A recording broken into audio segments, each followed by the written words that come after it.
Hello friends, welcome back to my channel. Today I thought of having something related to what you call long-term simulations. Though I showed you maybe 1 year, 2 year, maybe 10 years. Though they are long terms, but today we may compare something different, than the usual one. If you remember, I just opened the same file where actually you can see last time we had rotations. I'm repeating the same thing just for your information. What are there in the simulation tree, and what are these and what is their importance. So what I did, this is the folder's name in my name of course, but you can change yours, and you know how to change it again. Simply click it, right click, look at this. There are so many things here. You can rename here, you can change here. So you remember this now. Then this also you can change similar way. Simply click on it, left click, then right, then rename it. Okay. Next is the weather file. As I mentioned earlier, you can also rename it. Everything you can rename it, but I'm not forcing to rename it Met. You can write Met Bhopal. You can write Met India, Met in your country's name, anything. And here also, I want to tell you same thing. Here you will have your long-term weather data in particular format. We call it .met, and you get to know how to make weather file. I'll come to that because at the end of my presentations on, or maybe my lectures or tutorials on AppSim, you'll get to know. And what do you get here? That means it's the year, day in Julian day, and radiation in megajoule per meter square. That mean what I mean to say, what AppSim accept here. In that format, you get max T means maximum temperature, minimum temperature, rainfall, and in every day throughout the year, 365 days, 364 days, depending upon the month, like that. So you got, and you can chart here for 1 year, for 2 years, for many years. 2 years, 3 years, you can see the rainfall chart. 5 years, 6 years, okay, like that. Or simply 1 year you can see, and you can see actually which month you get maximum rain. So monthly chart, you can get it. See, it is already there. Temperature chart, radiation chart, like that. That means, I mean to say, what is there in the weather file, you will get to know. And this is the raw data. This is the data you work on. Then clock. Clock is nothing but the time of duration of simulations. Because since we are talking about long-term simulations, I wanted to show the long-term simulations. So my total number of years is 30. So I wanted to keep it for 1980 to 2010, around 30 years of simulation. Every year you will get to know what is the output. And in this case, we are going to have, carbon output. Let's have some carbon weather, because I wanted to tell you that where the plateau is. 30 years in may not reach. If you have 40 years, 50, 60, or 100 years of simulation, that means weather file, then probably you get the plateau reach. But it depends on the type of soil and the amount of carbon present in it and the poles. So this is totally different, and I put 30 years, which is I feel sufficient for long-term study, and but we'll see and check. So next is um, summary file. I don't want to tell you about that. I told you already that summary file you get to know, or you should open at the end of the simulation. Then about the soil, then initial water content, I fill 10% from the top and evenly distributed, you can see. Then water, here you'll find your depth-wise distribution of, first is the depth where you get the interval. I am again repeating it because it is 0 to 15, you can have 0 to 10, you can have 0 to 5, you can have 0 to 20 depending upon the availability of data.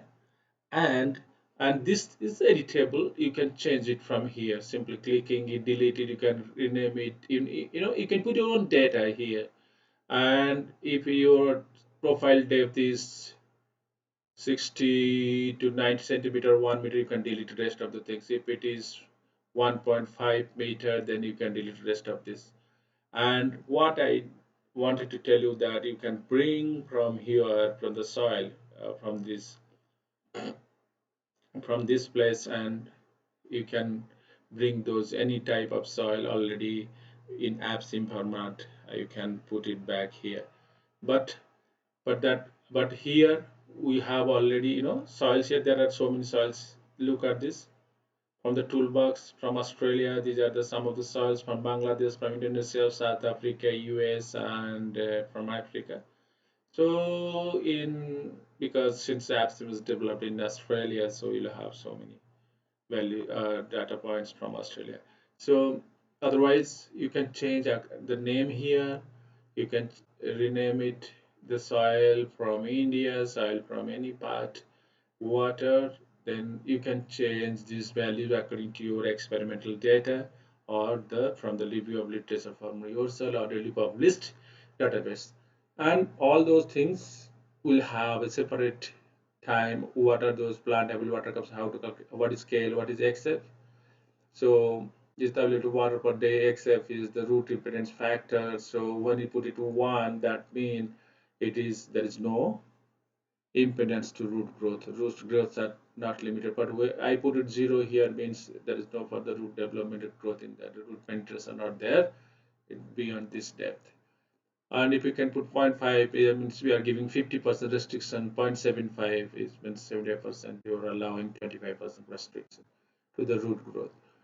Similarly, soil water. So all those values, air dry, then lower limit, LL means lower limit is permanent wilting percentage values. We can put it here. Drained upper limit is the fill capacity. Saturation is the saturation value, which is equivalent or almost equal to your porosity values. And for each and every crop, you will find these values, and these values are very much important. Look at this soybean, this is for cotton, this is for you know there are some default values and they are from collected from literature. Some of those values experimental values you can put here if you have.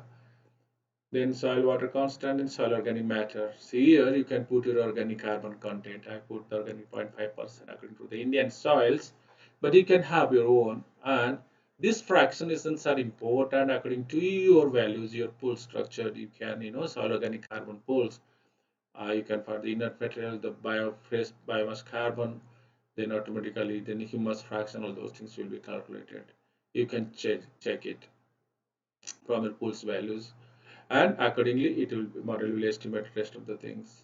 So most important, you can imagine with depth the inner part is increasing. That is true also. Then organic carbon content, then initial nitrogen content, as I mentioned earlier, it can be in ppm, and you convert to kg per hectare. You can convert to kg per hectare. So that's fine. So soil organic matter content here, you are adding initial residue means soybean system, as I mentioned earlier, and you know it. So which residues of this much is added to the system. And here this value you can increase if you initial residue, if you want to increase to 2 tons, 3 tons, 4 tons, 5 tons. If you want me to do that, let's have a try. We'll try and see that whether the organic carbon content is increasing or not. If you are putting more with residue in the surface.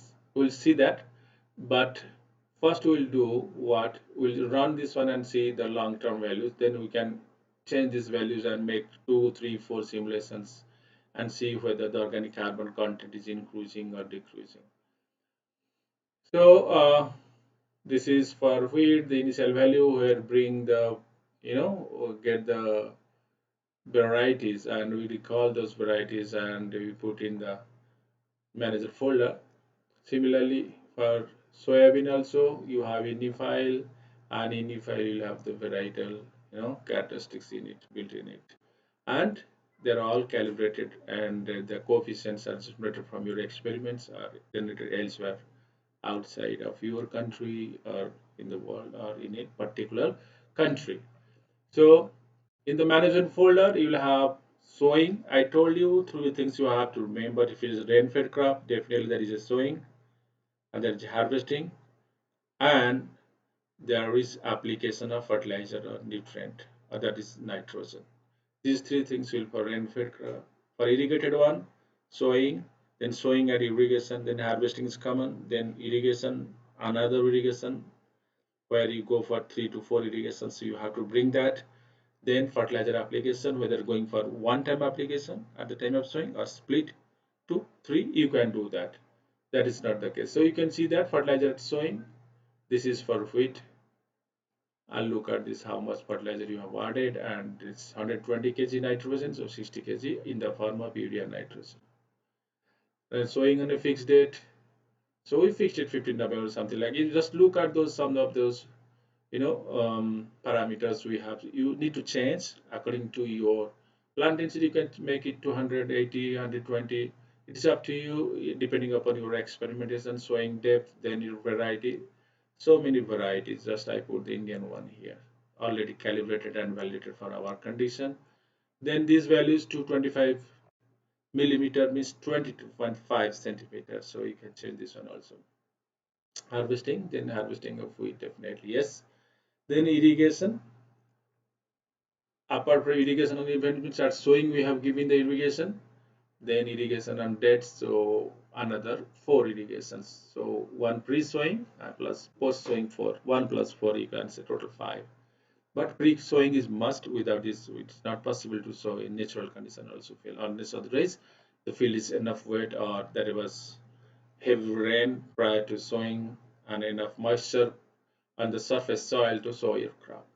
Otherwise, a pre-sowing irrigation is needed for wheat. Spring wheat I am talking about, I am not talking winter wheat. So whatever I am talking about here is the spring wheat that is grown in this part of the world, in India. So similarly for soybean sowing, soybean harvesting, you look at those parameters when you have sown it, then the variety, then spacing, then depth, all those things. Then fertilizing, how much fertilizer you have added, putting crop rotations and giving this summer fallow and winter fallow, and how many crops you are taking. You can take 2 3 4 crops depending on the duration. You have to see that one crop is when it is harvested should not overlap with sowing of another. That should be sufficient space or day in between them, time between two crops. Then after that, output, those variables, you can have biomass yield and the frequencies. Harvesting, I put in harvesting which crop you can have daily, you can have from the clock you can get from here. What are those? End of the day, every day you can get the output. End of the month, monthly, you can end of the simulation when simulation is completed, or end of the week, end of the year. So like that you can get start of the day. So end of the day means every day it will give, but I am not putting in that one. I took from here harvesting from it. So I want that at the time of harvesting, any day of the year when it is harvested, the crop is matured. At that day, what will be the organic carbon content? So, friend, what we'll do? So just run the simulation and see how it is working. This is long-term simulation. For one treatment I talk about soybean wheat cropping system. We have taken 2 crops in a year and we have added 120 kilogram of nitrogen to wheat and 30 kilogram nitrogen to soybean, and we see how the soil organic carbon content with time is increasing or decreasing for a particular soil. It is a black soil on which the simulation is run. So let's have a look at this, whether we are able to get the simulation done or not. It is going on, that means you can stop it here, but you don't need to. If there is an error, that error will come in a black red box, red cross mark, then you click it and it will show you. Last time, if you remember, I did so you got the beep sound, that means the simulation is completed. Now we can go to the output and see all those simulations, all those values. We have biomass for wheat, for soybean, granule for wheat, and granule for soybean, organic carbon. Bracket 1 means first day 0 to 15 centimeter. Let's go to graph, go to plot. You can do it here, you can do it there also. You can call those here, browse, and go to, we know the simulation folder, and it is there, soybean wheat. Let's check out soybean wheat out. Again, we have to remember, I just forgot that what should be the small soybean how. So we have to go for those because there was another file but it's so soybean wheat output and we got it. Now go to plot and see. So here it deleted whatever there earlier, then keep date here, then biomass is there, so bring carbon. So we got 3 here, then 1 here, then go to plot and look. So organic carbon content and date, it is showing here. So with time it is going up, up and up, it is increasing with time. It is a 30 years of simulations. And in spite of that also I want to tell you that we can do the graphing here also. We can go to, because why I put this one here, when you have 3 4 simulations you need one graph at that time. So what I'll do here, I will recall it is already come out. We will go back again and bring soybean wheat out here and go to plot. So we have already these things and these things already here. Go to graph and only we tick this one organic carbon, we can untick, then you can see the wheat pattern, soybean wheat biomass and granule and carbon it cannot be visible because it's a small value. If you want to see with biomass of wheat and organic carbon, it's not possible. So organic carbon simply you can see with time how it goes. So friends, this is about long-term simulation of soil organic carbon as affected by nutrient application nitrogen. So what I'll do actually, if you want also, you can make another simulation of this one with less amount of what nutrient. Let it be. What we'll do, we'll just reduce this simulation having nitrogen 50%. So simply what we'll do actually, we'll not change anything here. We'll just check the application part, that is the manager folder. Fertilize, it is 30 kg, make it 30. All fertilizer folder, then fertilizer and fixed date of sowing, this is also 30. That means 60 kg nitrogen we have applied for wheat. And you can change for soybean also to 15 kg. Let it be. Okay, now you save it. You have saved it and now you run both the simulations. So for that you have to bring it here, not here. If you run here, put the cursor only this simulation, in the simulation tree this treatment will not this one. So if you put the cursor here and the run simulation, both the simulation or treatment, it will run. So let's see how we are getting and how these two can be compared. We'll compare only the organic carbon. You know that I have already told you how the biomass and granule has been compared. We compared that in our last presentation in the simulation. So we'll wait for this to run. So it will take a little bit of time because 30 years, though I have put harvesting, that means one value is coming every year for the wheat as well as for this soybean, for granule and biomass yield, but for carbon only one value. Otherwise it will take a lot of time, a lot of time if you go for end of the day or daily basis.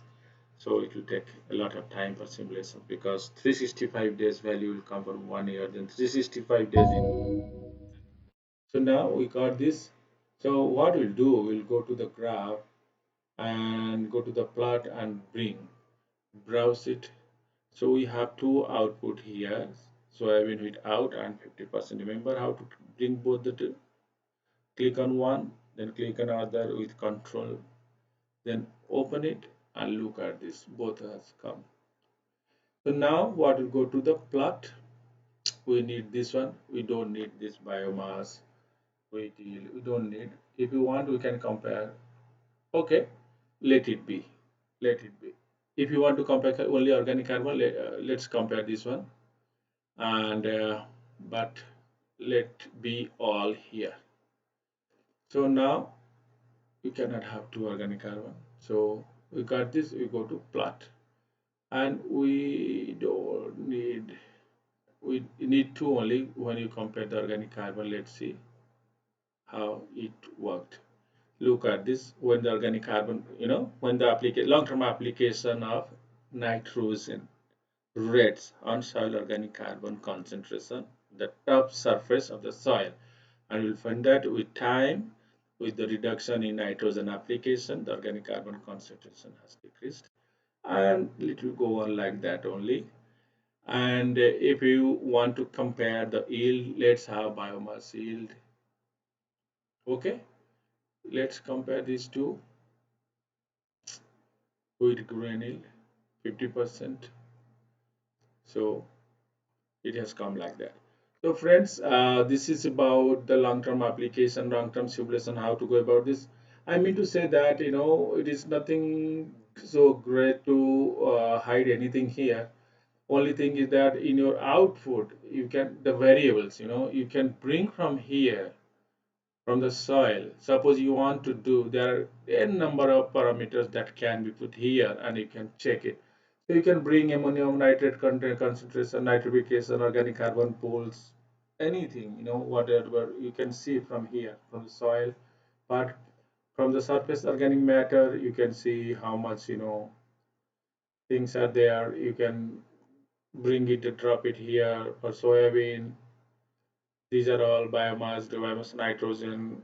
Look at those in number of parameters. So many things are there. You can bring and drop it here, and you can compare among the treatments and long-term application of particular treatment on these parameters. So, friends, I hope this will give you some idea, but I don't want to make the simulation lengthier one actually. Otherwise, what I mentioned earlier that I will compare the organic residue application. I will have another simulation, long-term application for that. If you increase the rate of application, how it is affecting the carbon concentration in the soils. So thank you very much for watching me, and I hope this will make you understood about long-term application simulations and how that particular property it changes with time. So thank you for watching. Have a great day. Stay safe. Stay home. Bye bye. Take care.